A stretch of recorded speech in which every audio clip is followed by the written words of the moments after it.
Y sin más, le vamos dando la bienvenida a nuestras queridas super periodistas. Ya está ahí Jessica Cermeño, Daniela Pastrana y Luisa Cantú. Ahí viene, en un instante se conecta. Muy buenos días, chicas.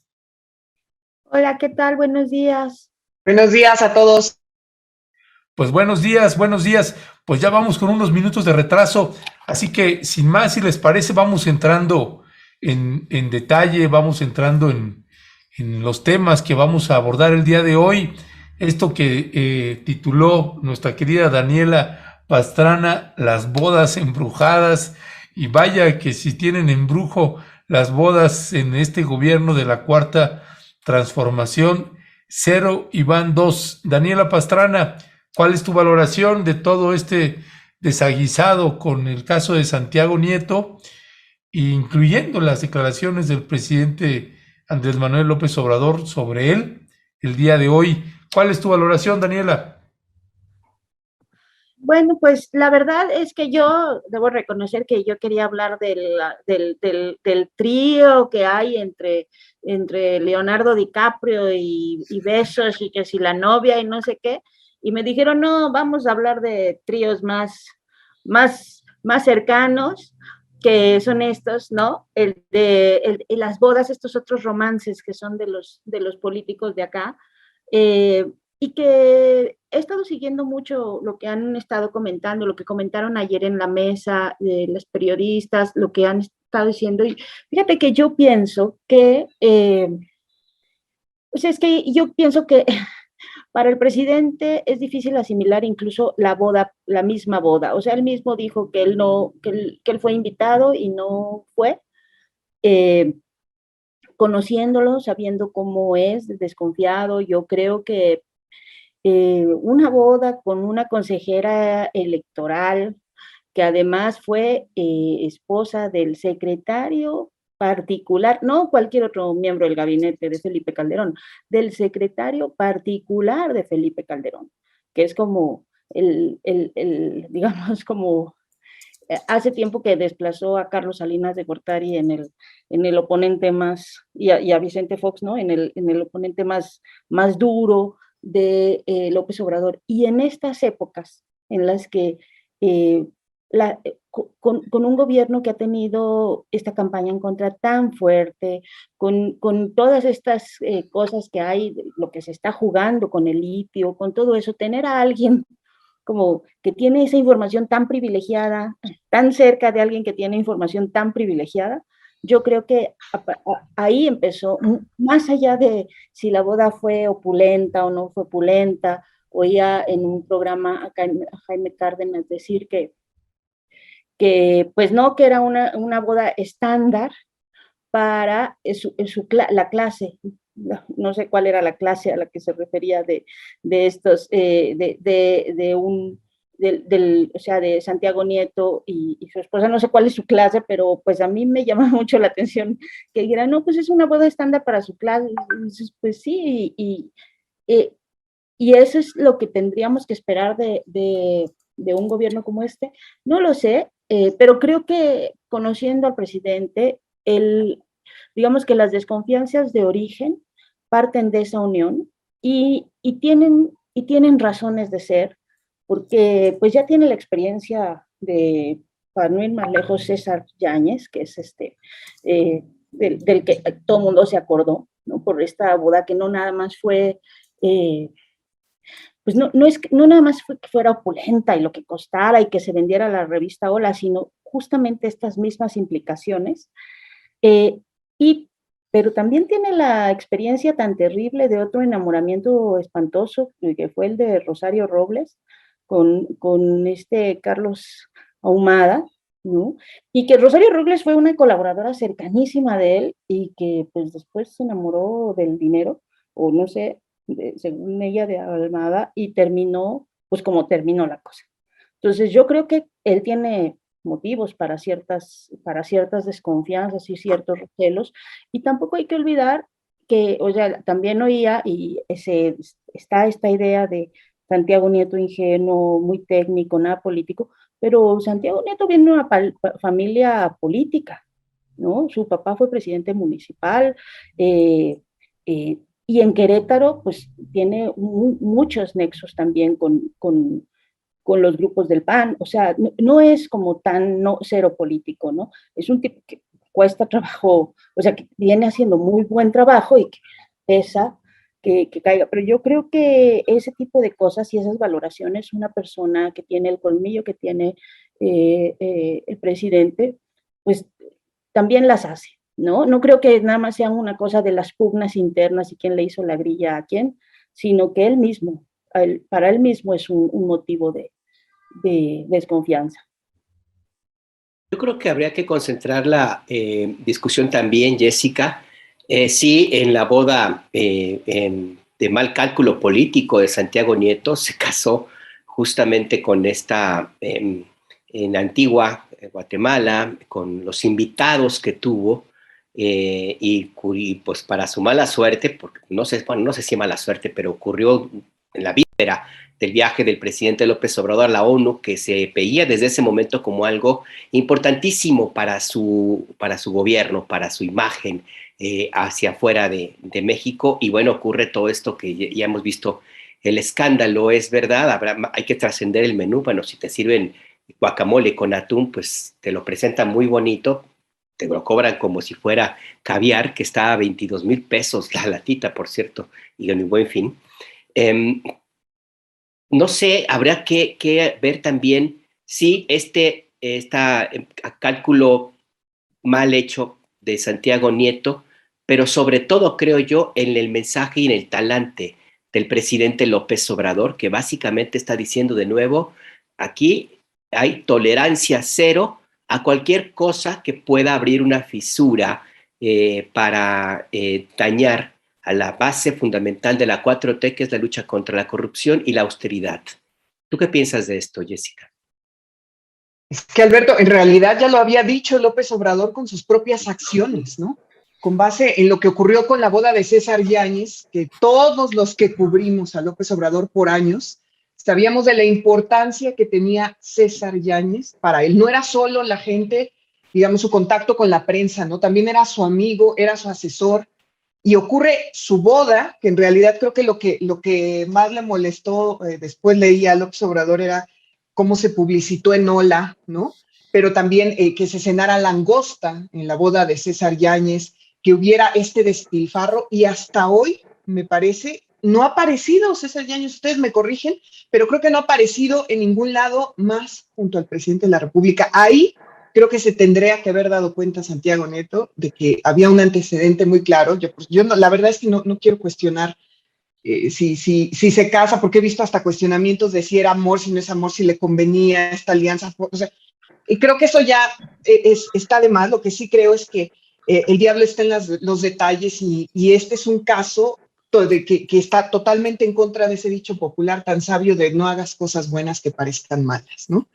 Me parece que todo está entramado. ¿Cómo puede ser que si tu jefe, el presidente de la República, ha decidido tomar vuelos comerciales, incluso para ir al extranjero, tú te tomes un avión privado, y además que sea con alguien, con el dueño de un periódico que ya ha dicho tu jefe que lo considera un adversario político, que lleven dinero en efectivo? Me parece que es imperdonable. Ahora, yo veía como mucho apapacho a Santiago Nieto después de que decidió renunciar. Yo creo que pues era lo mínimo, y porque creo que el presidente ha sido muy claro con eso. Andrés Manuel López Obrador, insisto, los que hemos viajado con él, que hemos visto todo lo que trastoca esta rutina que él tiene todos los días para seguir sus ideales. Me decían ahora, como no había video, hablando de la visita a Nueva York, que no había video de su llegada, digamos, durante el avión, porque ustedes saben que cada vez que López Obrador se sube en avión, pues siempre hay alguien que tomó video. Ahora no lo encontraban y empezaron a especular, bueno, a lo mejor se fue en un vuelo privado. Yo decía, es que no puede ser, porque esa es una de las cosas que más le interesan a López Obrador. Ya después apareció el video, ¿no? Sería, pero creo que es inaceptable, ¿no? Y tampoco creo que merezca un abrazo de, ay, qué bueno, Santiago Nieto, que renuncies. A mí no me lo parece, y creo que todos los días Andrés Manuel López Obrador se mueve, actúa de una manera muy clara. Y si sus colaboradores todavía no quieren entender que hay ciertas cosas que el presidente no está dispuesto a tolerar, pues esta es la respuesta que él va a tener. Y creo que la censura, porque también muchas cosas más allá de lo que haya no hecho Nieto en la unidad de inteligencia financiera se dan cuenta de cómo sus actos van a pegarle al gobierno de López Obrador, ¿no? Gracias, mi querida Jessica. Y ya está con nosotras y nosotros Luisa Cantú, la estrella de la octava digital. Buenos días, Luisa. Buenos días, tarde, pero no lo vuelvo a hacer porque justo entré y escuché a Dani diciendo, ya tiene el antecedente del amor con Rosario Robles, y yo, ¿qué? ¿Santiago Nieto y Rosario Robles? Pero ya después escuché bien, entonces no vuelvo a llegar tarde, lo prometo. Hombre, no le añadas más elementos a esta telenovela. Justo te dije, Dios. No, si ya de por sí luego dicen que parecemos el Pati Chapoy de Momentum, no sé, no. Ahí deja. Sí, pues mi querida Luisa, hay 2 tweets que tenemos por ahí las imágenes, precisamente de Santiago Nieto, que dentro de todo este desaguisado, que pues para muchos fue un tremendo error, si también la consideración de si se extrapoló o no, o el presidente exageró sin haber tenido siquiera un diálogo con Santiago Nieto. Pero son dos tweets que me parece que retratan mucho el rasgo con el que funcionó y operó Santiago Nieto durante su gestión como titular de la Unidad de Inteligencia Financiera. Este fue el primero, y este es precisamente el segundo, que me parece pues un tuit también emblemático de este personaje, que dice: antes de que pudiera afectarse el proyecto por las críticas derivadas, perdón, estoy leyendo el primero, pero este que tenemos en pantalla, agradezco las muestras de cariño y las invitaciones a diferentes espacios, pero en tiempos revueltos, silencio y moderación deben regir mi conducta, como siempre ha sido en mi vida: silencio, reflexión y paciencia. Primero decisiones personales, familiares y después políticas. Pues ese es Santiago Nieto, que desde mi punto de vista hizo 2 publicaciones atinadas frente a la situación. ¿Cuál es tu valoración, Luisa, de todo este desaguisado? Pues yo creo que para nada es desafortunado para ninguna de las partes. Quizá para Carla Humphrey, porque ahora sí todo lo que haga y todo lo que vote y todo lo que diga va a estar bajo la lupa como nunca antes. Pero en realidad creo que para Santiago Nieto esto ya era es decir, ya estaba en un punto de atore en la UIF, ¿no? Efectivamente, la vez pasada que tuvo una salida de alto impacto, cuando se fue de la Fiscalía Especializada en Delitos Electorales, se fue como mártir, como fiscal incómodo, como este hombre incorruptible, ¿no? Y me parece que en este momento se va exactamente igual. Y si no se hubiera ido, creo que esa reputación hubiera empezado a decaer.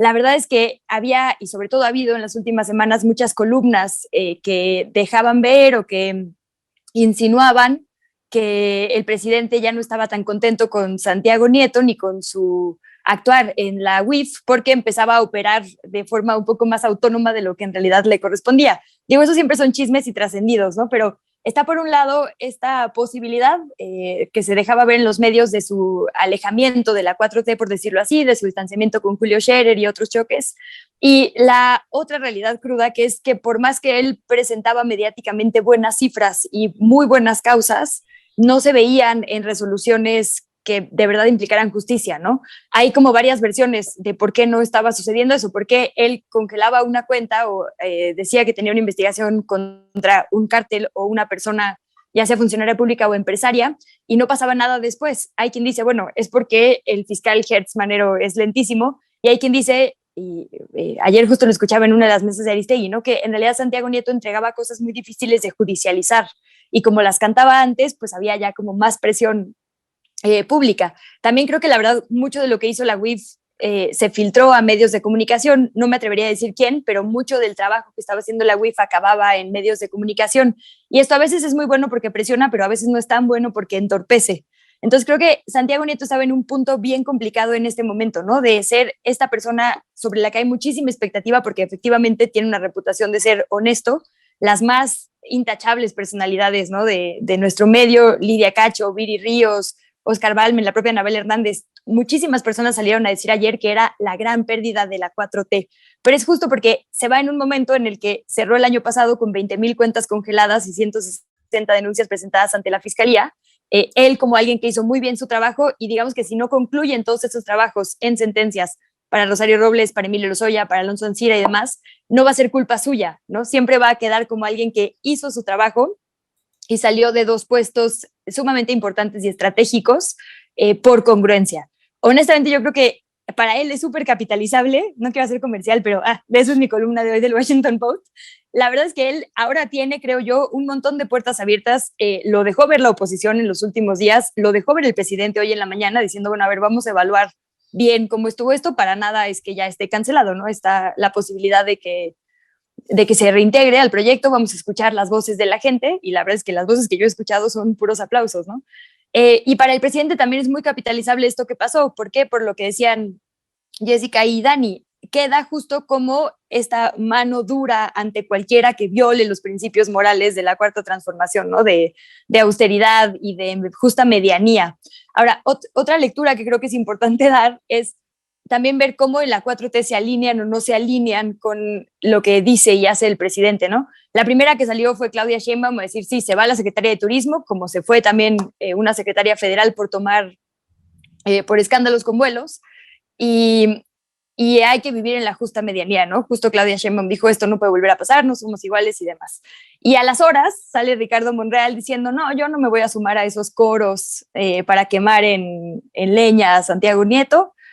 Todo lo contrario, yo creo que hasta le podría ofrecer trabajo de asesor, ¿no? Como también en un evidente choque otra vez con la línea que está marcando de forma tal vez no directa, pero sí indirecta el presidente. Entonces creo que las piezas políticas, sobre todo en este cierre de sexenio, se van a empezar a mover un montón, y creo que hay un montón de oportunidades para Santiago Nieto. Ahora también creo que van a ser un montón de tentaciones, ¿no? De eso habló el presidente hoy en la mañana respecto a por qué eligió a Pablo Gómez, porque a pesar de todas las posibilidades se quedó, según dijo el propio presidente, en esta línea, ¿no? De lucha y de izquierda. Y creo yo que buscando la oposición, pues obviamente no tiene perfiles, ¿no? La verdad es que pues no hay muchos. Y Santiago Nieto es justo un perfil mártir de anticorrupción en este momento. Honestamente, yo creo que efectivamente ha hecho un buen trabajo y puede ser alguien pues a quien muchas ofertas lleguen. Entonces, más bien será importante para él ver qué siguientes pasos, porque fue el fiscal incómodo, ahora el titular de la UIF que renuncia por congruencia. Habrá que ver cómo y a dónde se mueve después, ¿no? Ya sabemos que no es secreto que tenga aspiraciones políticas. Y cierro rapidísimo porque creo que también es importante decir que los propios medios de comunicación, o en particular un medio de comunicación, que coincidentemente pues es también invitado a su boda, el Universal publica constantemente este estudio ARMA de los presidenciables, y en realidad lo que evalúa es la cobertura mediática, o sea, no encuestas populares, sino cómo los cubrieron los medios de comunicación, ¿no? Y viendo ayer las cifras justo para este texto que les digo, Santiago Nieto tiene una cobertura positiva en el 58% y Claudia Sheinbaum tiene una cobertura positiva del 60%, ¿no? O sea, están pegaditos en la cobertura buena en los medios. Y en la mala, Santiago Nieto tiene un 4% de mala cobertura. Es la cobertura negativa más baja, si consideramos a Ebrard, a Sheinbaum, a Dan Augusto López, a Ricardo Monreal, a Tatiana Cloutier, bueno, hasta Ricardo Naya y Enrique Alfaro, ¿no? Todas ellas y todos ellos tienen una cobertura negativa más alta. Santiago Nieto también es un súper favorito de los medios. Entonces, también creo que no podemos quitar esta parte de cómo se ha colocado muy bien en todos los sectores que otras figuras no han podido, ¿no? Y ya, perdón, lo dejaría ahí. Pues sí, pues justamente por eso es que, como bien dice Daniela, no hay que comprarnos esa idea del pobre corderito que habita en la serranía y que ha sido sacrificado por los malos de la película. Habrá que ver cuál es el destino de Santiago Nieto, si sobrevive a esta asamblea del CGH a la que convocó el presidente López Obrador para evaluar su futuro dentro del gobierno, o no, de sí o no seguir ahí en la 4T. Pero a reserva de lo que, si quieren añadir algo más sobre este punto, me parece que sería importante abordar el otro, Daniela. El presidente López Obrador estuvo en el Consejo de Seguridad de Naciones Unidas. México encabeza este periodo de sesiones de este consejo relevante, muy, muy importante en la ONU, y dio un discurso que ha sido cuestionado y que ha sido también muy aplaudido, criticado, en fin. Su tesis es la fraternidad universal. Hay un video, si les parece, lo vamos a ver y regresamos para comentar, Daniela Pastrana. Se planteó en esa sesión del Consejo un tema central que tiene que ver, como ustedes lo pudieron escuchar el día de ayer, con la fraternidad y el bienestar en el mundo. Se inscribieron para participar en una primera ronda más de 47 países. Propuso el presidente, bueno, ocupémonos de 750 millones de personas, porque la apelación ética sustantiva es cómo es que estamos viviendo con pobrezas, una pobreza tan extendida, con personas que no tienen ni siquiera $2 al día para sobrevivir. Y no decimos nada y todo sigue como si nada. Una especie de cinismo, de que pues así es. El día de ayer el presidente llamó la atención de la comunidad internacional para que esto no siga siendo el caso, que eso cambie, y ese es el fundamento de la fraternidad y posteriormente del bienestar de toda la humanidad. Asunto mayor, el asunto principal de las Naciones Unidas, las libertades y la felicidad de los pueblos. Entonces, el día de ayer el presidente de la República lo puso sobre la mesa, es la voz de México en todo el mundo, fraternidad y bienestar, porque ese debe ser el objetivo primordial de la organización principal que nos hemos dado de cooperación internacional, la Organización de las Naciones Unidas. Consejo de Seguridad, evidentemente, es uno de los órganos principalísimos de la gobernanza de la ONU y ciertamente desahoga en sus sesiones todo tipo de conflictos, guerras y conflictos. Y el día de ayer México propuso y se aceptó por los miembros del Consejo de Seguridad tratar el tema al que he hecho referencia. Como ya dije, lo que sigue será la elaboración del plan. Ayer el presidente apuntó cómo se podría financiar, porque no basta con tener una buena propuesta, sino hay que ver cómo se va a llevar a cabo. Dos cuestiones principales. Las aportaciones serían 4% de los más ricos del mundo, que se hicieron más ricos.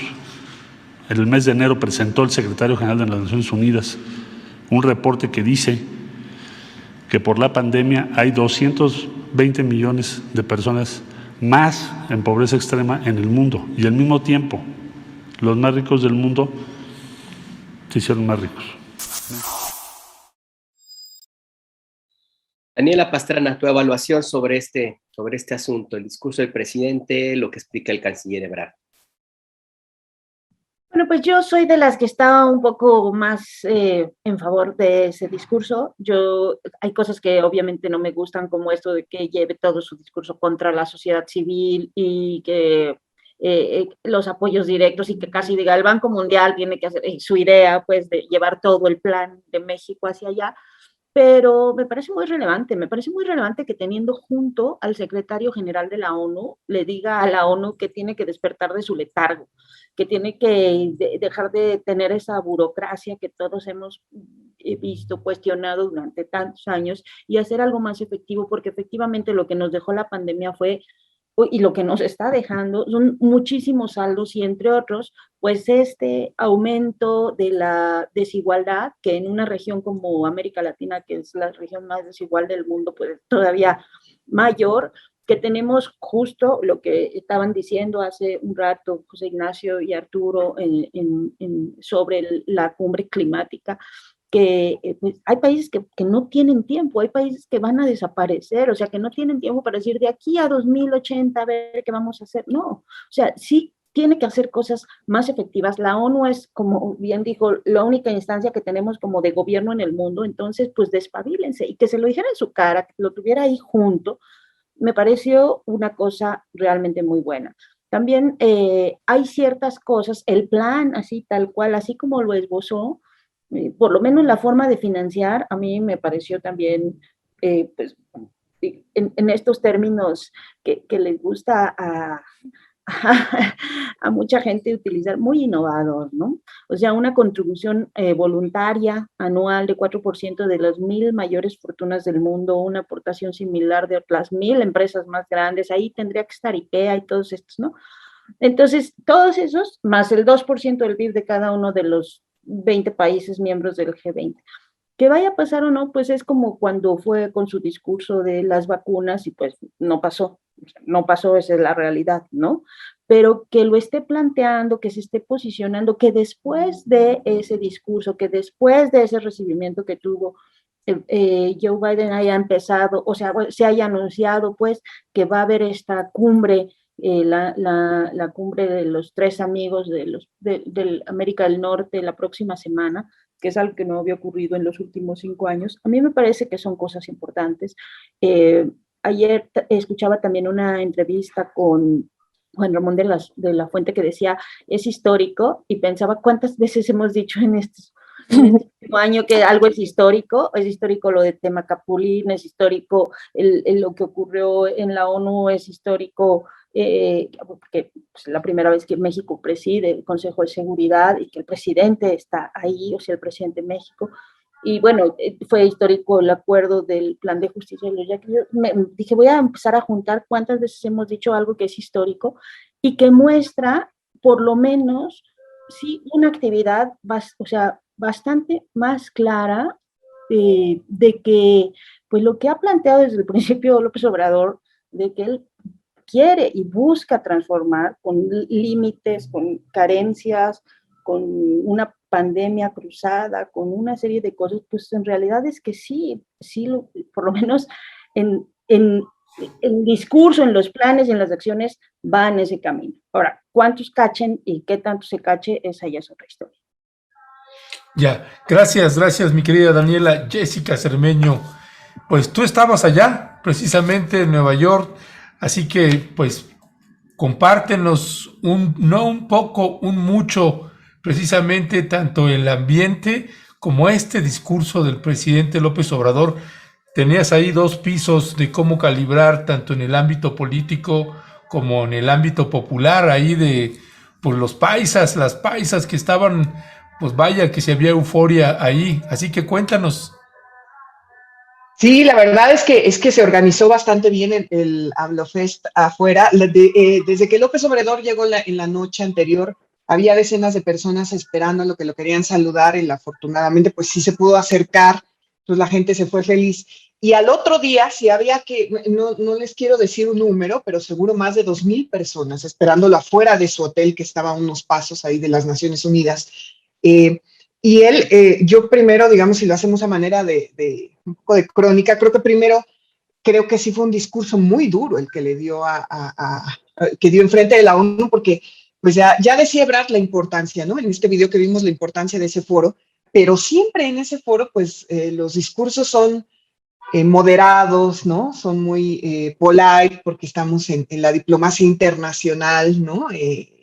Y siempre Antonio Guterres, que habló primero que López Obrador, pues le agradeció la visita y dijo una frase que él había dicho, ¿no? Que la riqueza no es contagiosa y bienvenido, señor presidente. Entonces, cuando López Obrador lo primero que dice es que el mecanismo COVAX para distribuir las vacunas en los países pobres es un rotundo fracaso, que se lo diga, digamos, en la cara, como decía Dani, al secretario general de la ONU, en un foro así, a mí me pareció muy, muy fuerte, un discurso muy duro, muy, muy centrado. Ya después, como dice Dani, esto de que saliera de letargo, que no se había hecho nada en los últimos, no en los últimos años, desde que se había creado este organismo internacional, no había hecho, exacto, se había hecho algo sustancial a favor de los pobres. Yo personalmente dije, bueno, qué discurso tan confrontante, ¿no? O sea, que es presentarle a la visión que quizá en esos foros internacionales nunca se escucha. Y qué les digo, la gente afuera, ¿no? El Comité de Morena en Nueva York puso una mega pantalla, ¿no? Cerca, en un parquecito muy cerca, ahí estábamos esperando todos. La gente, además de los activistas, bueno, ya vieron ustedes los mariachis, estaban también los danzantes, había gente que te estaba regalando el atole, las fotos. A mí me impresiona siempre que voy a cubrir ese tipo de cosas, cómo manejan la tecnología todos los seguidores de López Obrador, porque no es de que haya alguien pues, que mueva redes, no, ahí todos estaban haciendo como su distribución al mundo, ¿no? Y cada vez que ahí estoy viendo las imágenes, efectivamente, nosotros estábamos por ahí, ¿no? Estaban cantando El Cielito Lindo, y cada vez que llegaba, digamos, un golpazo de realidad de López Obrador al organismo internacional aplaudían, ¿no? Y después siguió López Obrador contando lo que se hacía en México, obviamente habló de Sembrando Vida, explicó cómo eran la organización de estos programas sociales en México, y la gente lo vitoreaba afuera. Fue un discurso, a mí me parece, por lo menos lo que yo pude ver, muy bien recibido, que fue, la gente decía, claro, porque así se está haciendo en México y sí puede, digamos que la gente que lo sigue está convencida de que eso se puede hacer a nivel global y que tendría que hacerse y que tendría que haber un compromiso, ¿no? Por eso no les pareció radical ni mucho menos de dónde tiene que venir este fondo que busca aportar $1 billón para esto, ¿no? Obviamente sus detractores ya dijeron que es un discurso populista, ¿no? Que en realidad no tiene viabilidad, que tendría que haber dedicado López Obrador otro tiempo para otros temas, pero yo les cuento lo que vi por lo menos con la gente, y también tengo que contarles que a mí lo que me asombró, a diferencia de cuando fui a Washington, porque para Univisión me ha tocado cubrir allá a López Obrador, aquí yo vi, ¿qué les gusta? Una decena de personas máximo en contra del movimiento Frena, por ejemplo. Fue gente, familiares de algunos familiares que todavía no han aceptado la indemnización por la línea 12, pero sí vi muy desarticulada la oposición, digamos, en estos espacios, ¿no? A diferencia de en Washington, que sí había un poco más que tú veías un poco más su presencia. Aquí en realidad yo creo que si conté 10 personas entre estas miles, fue muchísimo, y me asombró, debo decirles, porque también sé que hay mucha gente que está en contra del proyecto de López Obrador, pero ahí no se vieron absolutamente para nada, la gente estuvo contenta. Y también tengo que decirles que algo que impactó mucho, nada más para terminar más allá de la ONU, es este mensaje que envió a los paisanos, porque algunos pues siempre se quieren reunir con él, y en este video al final lo que él dice, les dice a todos los migrantes mexicanos en Estados Unidos, es que él va a buscar que el presidente Biden continúe con ese compromiso de la reforma migratoria.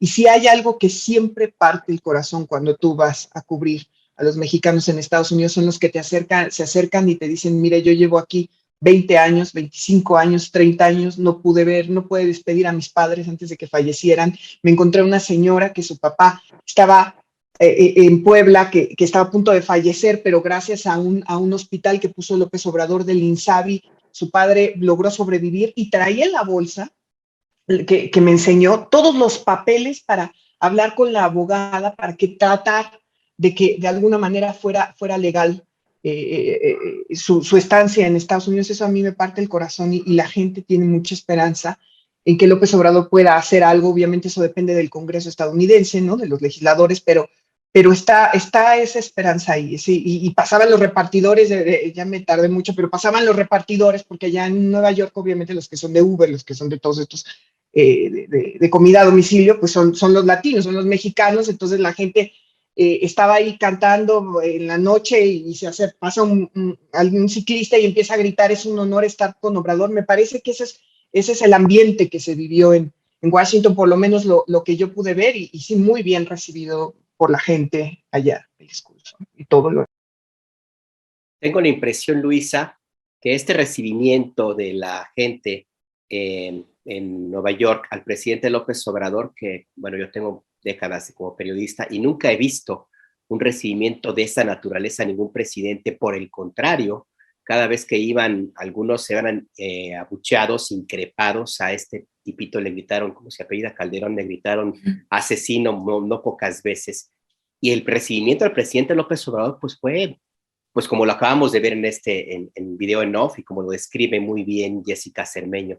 Tengo la impresión, Luisa, que esa, más allá del discurso, de lo que dijo el presidente López Obrador en la ONU, es la reacción de la gente, el recibimiento que tuvo López Obrador, lo que desató el odio, la furia, la sevicia, que los hizo estar furiosos a los opositores de la 4T, que han insultado de una manera, ahora sí que no se han medido, incluido, no quiero incluir en la oposición, por supuesto, pero esta imagen trascendió. Hay una caricatura de esta revista de sátira, Charlie Hebdo, que pues hace una caricatura bastante ofensiva del presidente López Obrador.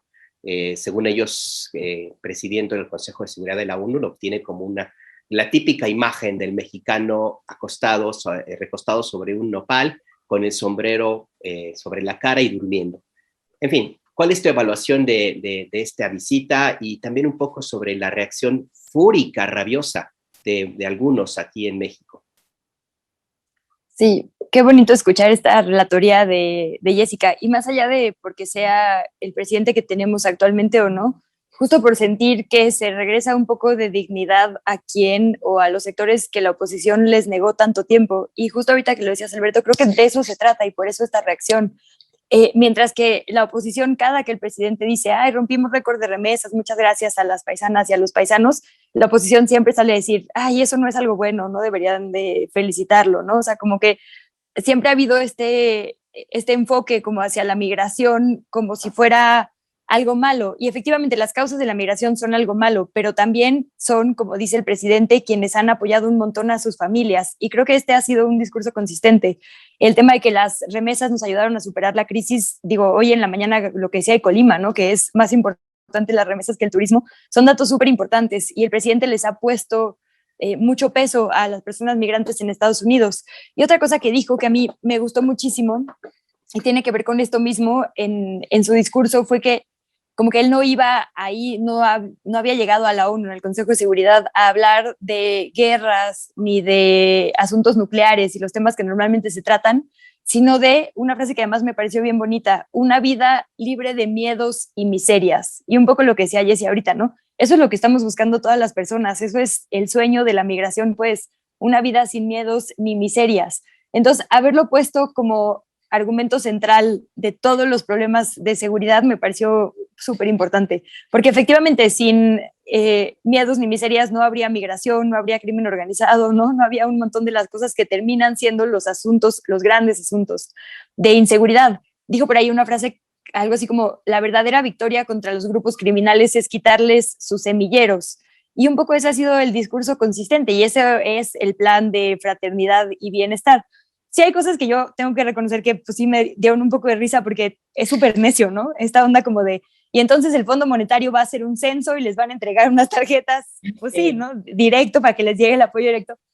Sí, creo que eso ya tiene que ver más con su proyecto personal, pero lo importante creo es el discurso, la esencia, digamos, de este discurso, ¿no? De la desigualdad. Y por más que sea una crítica, la verdad, a este enfoque, digamos, económico, yo sí creo que es la única vía, pues, porque lo que él dice es, en este momento lo que urge es darle dinero, o sea, la redistribución, quitarle a quienes tienen muchísimo, y la verdad es que, por ejemplo, en los casos de los súper ultramillonarios de la pandemia, ¿no? Si a Jeff Bezos le quitas el 0.4% el día de hoy, lo recupera mañana por cómo va la inercia ya, ¿no? de ventas en línea y de sus empresas. Entonces, el hecho de decir hay que quitarle a quien tiene mucho y darle como primera medida a quienes se están muriendo de hambre porque viven con menos de $2 es la primera medida para la justicia social, contradice mucho este esquema ideológico como del capitalismo de no, lo que tienes que darles es herramientas y algún día, después de mucho esfuerzo y trabajar un montón, a lo mejor van a poder competir y ser ellos también, ¿no? Jeff Bezos. Y creo que este paradigma es lo que hay que cancelar, porque la verdad es que sin las mismas calorías de desarrollo, sin la misma ingesta, sin las mismas oportunidades, sin las mismas horas de sueño, sin la misma agua caliente, pues sin las mismas condiciones, no vamos a poder nunca igualar un poquito las condiciones para que efectivamente haya una competencia sana en el mundo. Y yo sí creo que ese es un enfoque que tendría que también adoptar la ONU y todos los organismos internacionales, que fue un intento en COVAX, ¿no? Decir, sí hay que, ni modo, quitar un poco y poner en otro. Es una discusión, por ejemplo, pues muy importante que se dio en Alemania con este tema de la redistribución de vivienda, ¿no? De una palabra que nos da muchísimo miedo aquí, pero tal cual, de estatizar alguna vivienda porque ya es impagable para la mayoría de la gente que vive ahí. Como que son palabras que nos dan mucho miedo porque justo se han puesto en el imaginario público desde los grupos de poder como terribles, ¿no? Como redistribución, como desigualdad, y a mí me gusta mucho que él las ponga al frente de todos los problemas de inseguridad, que son los que finalmente nos aquejan y que pues supuestamente aquejan a las potencias del mundo. Creo que fue, sí, un poco utópico, pero en la esencia un asunto que tiene que discutirse. No sé si sea lo normal, pues, porque el canciller decía, ya 47 países se inscribieron a trabajar en esta nueva sesión, ¿no? para ver el plan de fraternidad y bienestar. No sé si siempre se inscriban o efectivamente fue un triunfo, pero creo que está en el interés de absolutamente todas las personas de este planeta, como decía el presidente, ¿no? ¿Quién va a decir que no a darle una oportunidad a todas las personas? Porque además esa oportunidad se termina traduciendo también en riqueza para los más ricos, porque si la gente tiene dinero para gastar y para existir, es más, o sea, la derrama sí es cuando hay abajo, sube, ¿no? No como nos vendieron desde Salinas de Gortari para acá, de arriba para abajo, esta derrama que nunca ha sucedido ni sucederá. Entonces, a mí lo que me gusta mucho es siempre como lo que decían también mis compañeras, no solo lo contestatario del discurso, sino como el cambio de paradigma que nos obliga a discutir, como está pasando en este momento. Y efectivamente yo lo escuché ayer en todas las mesas de análisis, lo vi un montón en Twitter, aunque nos haya enojado, nos haya encantado, ya estamos discutiéndolo. Y creo que eso es bien importante, que lo ponga siempre sobre la agenda. Gracias, gracias, mi querida Luisa. Daniela Pastrana, pues parece que esta semana pues es la semana de Andrés Manuel López Obrador. Lo mismo lo veíamos aquí precisamente en este encuentro en Naciones Unidas y de pronto acá en México pues ya dando una conferencia y después viajando y teniendo encuentros en Jalisco, en Colima, etcétera. Y en la dimensión internacional, el alcance que está adquiriendo el presidente López Obrador parece ser que es una estrategia pues muy pulcra y muy eficaz, y donde se anunció también pues la 9ª cumbre de líderes de América del Norte, México, Estados Unidos y Canadá. Y eso también hay que mirarlo y hay que darle una dimensión, me parece la justa dimensión a este tipo de eventos, y que además es a propuesta de México, a propuesta del presidente Andrés Manuel López Obrador. Vamos a ver un video precisamente donde el canciller Marcelo Ebrard da las pinceladas de lo que va a tratar esta 9ª cumbre que se va a llevar a cabo el 18 de noviembre, ya en una semana, ahí en Washington, D.C. Vamos a verlo.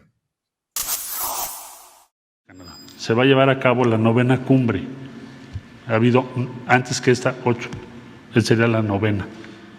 En síntesis, 18 de noviembre tendremos 9ª cumbre de líderes de América del Norte, con la presencia del presidente López Obrador, presidente Biden y el primer ministro Trudeau. Tendremos reunión bilateral entre el presidente López Obrador y el presidente Biden, y tendremos reunión bilateral presidente López Obrador, primer ministro Trudeau. Para México, los temas principales, como ya lo he venido mencionando, bueno, pues vamos a hablar de la cooperación para el desarrollo, sur de México, Centroamérica, que ya el presidente ha hecho varias propuestas, Sembrando Vida, Jóvenes Construyendo el Futuro, etcétera. La integración económica regional para promover la inversión en nuestro país. ¿Cómo agregamos valor y aceleramos el crecimiento en México? ¿Cómo nos preparamos para la próxima pandemia? ¿Cómo logramos la recuperación económica más justa para el 2022-2023?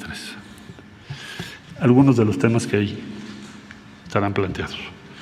Entonces, 9ª cumbre. Y cierro diciendo que queremos agradecer a nuestras contrapartes en los Estados Unidos y en Canadá, porque han sido muy receptivos a los temas que el presidente López Obrador ha planteado. Bueno, para empezar, para llevar a cabo esta cumbre, para reanudar, reactivar los trabajos de una visión común de América del Norte, una vez que tenemos ya firmado el TEMEC. La 10ª cumbre en México la tendremos en 2023. Gracias por su atención. Daniela Pastrana, sin más, tienes la palabra. Bueno, yo coincido con Federico Anaya de que pues Marcelo Ebrard ha resultado muy buen canciller, es un buen canciller, y creo que está haciendo un trabajo eficaz en esa parte. Creo que el tema de justamente con un presidente tan reacio al mundo de la diplomacia y de las relaciones públicas como es pues, el mundo diplomático, ha ido logrando en los diferentes espacios ponerlo donde lo tiene, o sea, donde tiene que estar, o sea, donde realmente puede tener un peso el mensaje y el discurso que tiene el presidente. aparte de estos temas que decía, yo creo que hay que tener mucha atención también con lo que va a pasar el día 22 en el Consejo de Seguridad, porque se va a trabajar el tema de armas, que ese es también otro de los grandes temas que ha estado México impulsando, además de estos que menciona en el video Marcelo Ebrard y que claramente son parte de la agenda. Ahora, el tema central para mí sigue siendo el de la migración, porque todos esos son parte de la agenda, son parte de lo que pueden acordar los tres países. Hay uno que no sé cómo va a estar algún día, cómo se va a plantear en algún momento con el gobierno de Canadá, que es el tema de sus empresas mineras, porque pues han sido el coco y muchos años aquí en México y es de lo que vive la economía, o sea, los privilegios que tiene Canadá, todos los que hemos ido a Canadá y que nos encanta su forma de vida y todo eso, bueno, están montados sobre su industria minera y su industria minera en muchos de nuestros países ha sido muy letal. Entonces, ese es un tema que medio queda de lado. Claramente el gobierno de México pues tiene una posición frente a este tema, pues como ya de no dar más o de no expandir, pero pues queda de lado dentro de estos puntos que están mencionando. Digamos que van a hablar de los que más o menos tienen acuerdo, pero en el que sigue siendo, pues lo hemos visto y lo hemos estado cubriendo, y bueno, acá Beto es nuestro súper experto en el tema migratorio, el que sigue siendo, pues la parte coja de esta 4T, así como hay cosas muy buenas, pues es el de la migración. A mí me llamaba la atención, volviendo al discurso de Andrés Manuel ante los migrantes, que decía, yo soy admirador de todos los migrantes del mundo, y pensaba en los que acabamos de ver en Ciudad Acuña, los de Haití, en los colegas que están cubriendo el sur, en la frontera sur, que pues que están, incluso nos han pedido atención psicológica porque quedan muy deprimidos, porque no hay nada que hacer, o sea, no los puedes ayudar y es horrible, ¿no?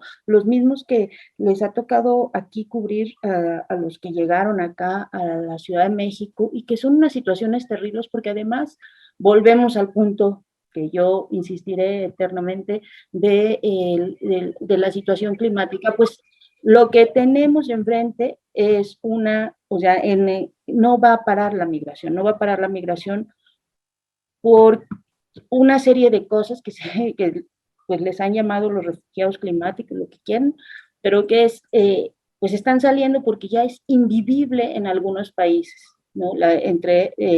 Pensemos en Haití, pues sin presidente, con los niveles de violencia y con eventos climáticos que no los dejan tener economías, que eso es lo que decían en la CELAC. Entonces, ahí la política, digan lo que digan, sigue siendo contenerlos, porque mientras se desarrolla Centroamérica, mientras se desarrolla y avanzan todos estos planes tan lentos como lo vemos a veces, pues la gente sigue moviéndose y sigue moviéndose porque tiene que moverse. Entonces, creo que ese va a ser como todavía un tema que nos va a dejar pendiente esa reunión. A lo mejor Jessica, que lo tiene mucho más claro, también puede aportarnos más sobre ese tema. Y yo nada más quiero dejarles aquí una cosa, porque hablando de mucho que se dijo, de que quiénes eran los que iban y todo eso, quiero contar que Jimena estuvo ahí también luego en el festival que se hizo, ya que se había ido el presidente y ellos seguían festejando su llegada, y hay un par de testimonios que recupera de gente que se movió para allá. Uno es de una trabajadora de limpieza, Efraína Rojas, que ha seguido y apoyado al observador desde 2006 y que dice, o sea, para ella cuenta, ¿no? Que pues su gente, sus familiares en Puebla le contaban cómo venía un buen presidente de izquierda y que cómo para ella eso representa la esperanza de poder regresar, porque ella quiere regresar a México algún día, ¿no? Y dice ella, sé que es difícil todo lo que está haciendo, pero ha hecho todo lo que yo esperaba. Creo que a los mexicanos que estamos acá, el que debe responder es el gobierno de acá, ¿no? O sea, el de Estados Unidos. Y el otro es un plomero, Lauro Rosas, que fue con su hija y con su esposa y que se trasladaron desde el Bronx hasta Manhattan para verlo, porque él dice, llevo 18 años acá y pues nunca lo había podido ver en persona y todo eso. Y que pues bueno, todos allá votaron en 2018 por López Obrador. Y dice él, 1000 veces he pensado que lo que ha hecho ya ha cambiado el sistema y falta más. ¿no? Entonces, nada más eso como para dejar un poco, pues, esas expectativas, porque, y esa es la gran paradoja, ¿no? Con los mexicanos en Estados Unidos tienen esa gran esperanza de lo que pasa acá, muchos, no digo que todos, pero muchos, pero no es el mismo trato hacia, pues, ni siquiera de la sociedad de nosotros, hacia los que vienen del sur o de unas condiciones mucho más precarias que las de nosotros. Es que ese es un tema que tendrá que abordarse. El presidente López Obrador ya dijo que lo va a hacer, Jessica, abordarse en esta cumbre de mandatarios de América del Norte, la migración. Y yo no sé cuál sea, digamos, el resultado del planteamiento que vaya a hacer el presidente. Tendrá que abogar por los mexicanos que están en Estados Unidos, tendrá que hablar por esa migración que ha sido muy silenciosa, de que están mexicanos de nuevo llegando, acercándose a los niveles máximos de la salida del país de los años 2000, primera década de 2000. Pero más allá de eso, yo te quiero pedir una reflexión sobre esta cumbre, y yo hago dos aportaciones. Una, en el tema de migraciones, el presidente López Obrador llega con muy buenas cartas. ¿Por qué? Porque es el primer presidente en la historia que abiertamente reconoce que su estrategia es que no lleguen los migrantes a Estados Unidos. El despliegue de la Guardia Nacional en la frontera norte, que no se había visto nunca en la historia, es para que no pasen a Estados Unidos. Entonces, es una buena carta de presentación ante una clase política que siempre ha pedido que México sea el muro que contenga a los migrantes. Ya lo es en los hechos y con la Guardia Nacional. Así que por ese lado, no sé cuál pudiera ser el destino, puede ser que funcione, puede ser que no. Y la segunda, un poco también la evaluación. Joe Biden convoca una cumbre presencial y lo hace, yo creo, también por razones domésticas. No le está yendo nada bien a la dupla Kamala Harris y Joe Biden en la política estadounidense. Ha sido muy cuestionado y pues eventualmente este encuentro puede ser que sirva también. ¿Cómo ves tú este asunto, Jessica? Que yo sí le voy más a esta teoría que me decía Miguel Carrillo, mi compañero acá en Univision. Me decía, es que se van a encontrar porque Biden se quedó dormido en la COP y algo tiene que hacer, ¿no? Para subir sus votos. Y creo que es más allá de cualquier análisis que podamos hacer. Yo no, ahí sí no comparto mucho que sea por algo que esté haciendo bien López Obrador, sino como bien dices, Alberto, es porque lo necesita en el nivel doméstico, ¿no? Porque no han podido resolver la crisis migratoria, porque ya hay muchas cosas que le están fallando al presidente Biden dentro, y creo que lo que quiere es un poco retomar, pues, al menos buena imagen a nivel internacional. En cuestión de migración desde el lado de Estados Unidos, perdón, de México, yo no tengo muchas esperanzas, porque yo no he visto, desde que llegó López Obrador al gobierno de México, ninguna resistencia a los planes de Estados Unidos en cuestiones migratorias. Y si ni siquiera ha podido plantear con los enviados que han venido a México, por ejemplo, el secretario de Estado Anthony Blinken, cuando vino la propia Kamala Harris, en realidad lo que hizo México aquí en su territorio con funcionarios estadounidenses fue comprometerse a que iba a cumplir las metas de Estados Unidos, que es lo que estamos viendo todos los días. Entonces yo no veo posibilidades de que el presidente vaya a hablar. Ahora sí creo, y estoy de acuerdo con Dani, que son dos raseros, pero también creo que solamente ha hablado de visas temporales para la gente de fuera, y eso también me lo dijeron allá. No les gustaría escuchar que el presidente hable de visas temporales para los mexicanos, no para los centroamericanos, no para frenar la migración.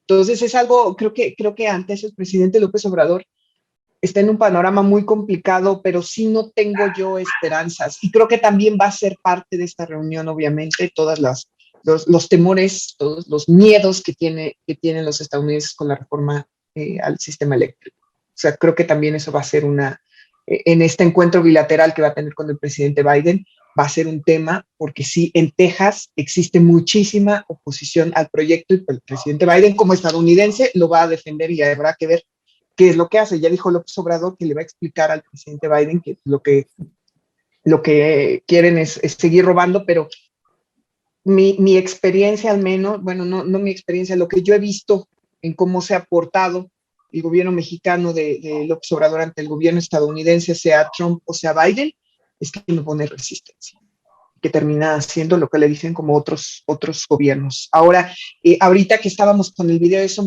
tuve chance de meterme un poquito al chat de Rompevientos. Saludos a todos los que nos escriben.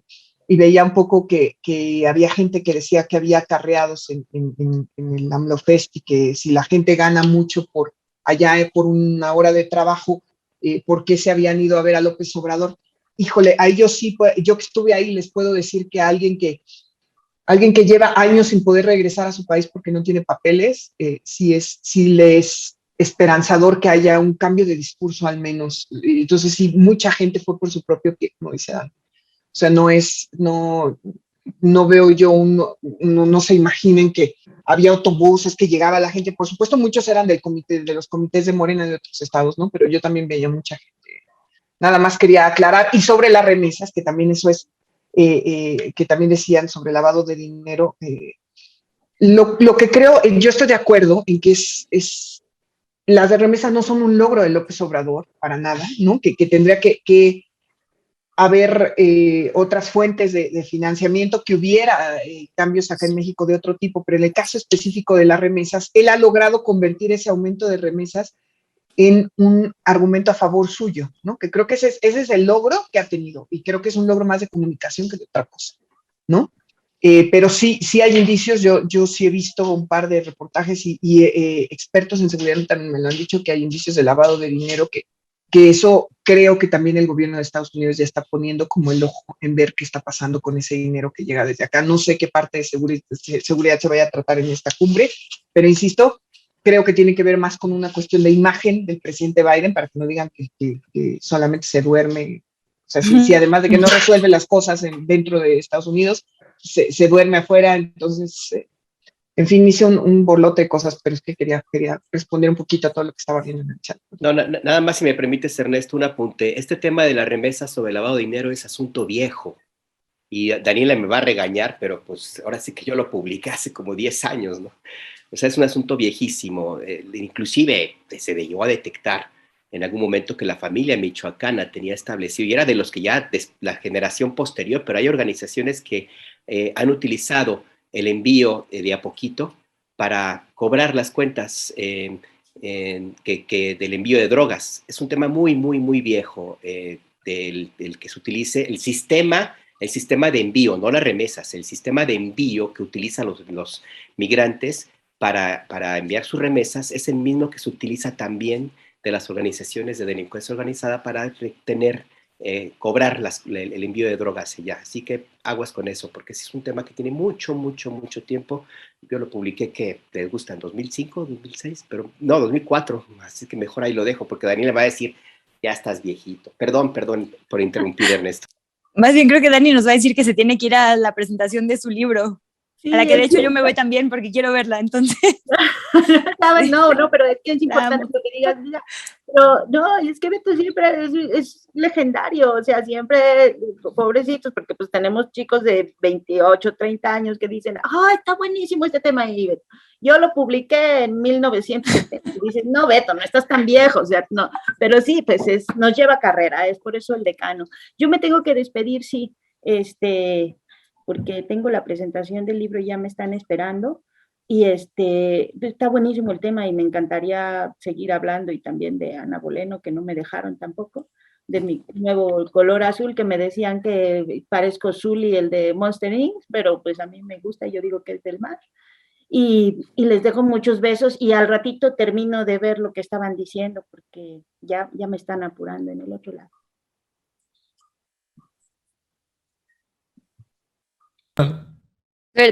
Tú vas a escuchar el cierre apoteósico que va a darnos ahorita nuestra querida Luisa Cantú. Luisa, pues está esta 9ª cumbre. ¿Qué dimensión darle en un escenario mundial? Si consideras también que esta participación del presidente López Obrador en el Consejo de Seguridad de Naciones Unidas y este asunto de la cumbre, y en la COP26 también anunciando sus programas, sus proyectos, en fin, ¿qué naturaleza darle a esta 9ª cumbre de líderes de América del Norte, Luisa Cantú? Pues tampoco es que vaya a haber muchísimo margen, ¿no? Por lo que sabemos, va a ser una conversación de 2 horas con Joe Biden y una con Justin Trudeau. Ya adelantó el presidente que probablemente no haya temas ríspidos, como ya decía Jessy, la reforma eléctrica, y otros que, pues la verdad, se han sentido con bastante presión del norte al sur en las últimas semanas. Sí, me parece interesante que el presidente haya elegido hacer 3 salidas internacionales y las 3 hayan sido Estados Unidos y además como con estas últimas 2, ¿no? Con esta relación de tiempo. Yo creo que el mensaje que se trata de dar, y creo que lo ha dicho públicamente, es que no hay conflicto, ¿no? Que a pesar de la firmeza en algunas de las declaraciones, quiere una buena relación, la tuvo con Trump y dijo, esperamos tenerla con Joe Biden. Yo esperaría que efectivamente se toquen estos temas ríspidos como la reforma eléctrica o el tema de la explotación minera canadiense en nuestro país, pero dudo que esos sean los foros donde se hace. Y pues para cerrar, porque sé que andamos ya con el tiempo contado, solo diría que lo que sí creo que no vamos a tener es este meme chistosísimo de la última vez que hubo, que se volvió muy viral una reunión entre estos 3 países, que fue en Ottawa, Canadá. ¿Se acuerdan cuando estaban Justin Trudeau, Obama y Peña? Y entonces Obama y Trudeau voltean a ver como algo y Peña se baja del escalón y los regresa. No. Bueno, lamentablemente creo que no va a haber tantos memes. Tampoco creo que haya grandes resoluciones, como honestamente tampoco pinta haber grandes resoluciones de la COP. Sí espero que el Consejo de Seguridad, por lo menos como ya decían, empiece a tomarse en serio a sí mismo, ¿no? Porque estamos hablando mucho de lo estético que a veces son este tipo de foros, y creo que el que haya gente que quiera llevarlos no a, digamos, la diplomacia de etiquetas, sino a los temas de fondo, nos va a hacer mucho bien. Creo que hay que empezar a hacerlo desde todos los países, ¿no? Vale, pues muy bien. No, pues gracias Jessica Cermeño, gracias Luisa Cantú y gracias a Daniela que ya está ahí en la presentación de su otro libro. Así que les mandamos un fuerte y fraterno abrazo, de veras, gracias siempre, pues muchísimos comentarios de la audiencia, perdone que no nos da la vida para leerlos ahí todos, pero gracias, de verdad, un fuerte y fraterno abrazo. Nos vemos, gracias. Adiós, cuídense.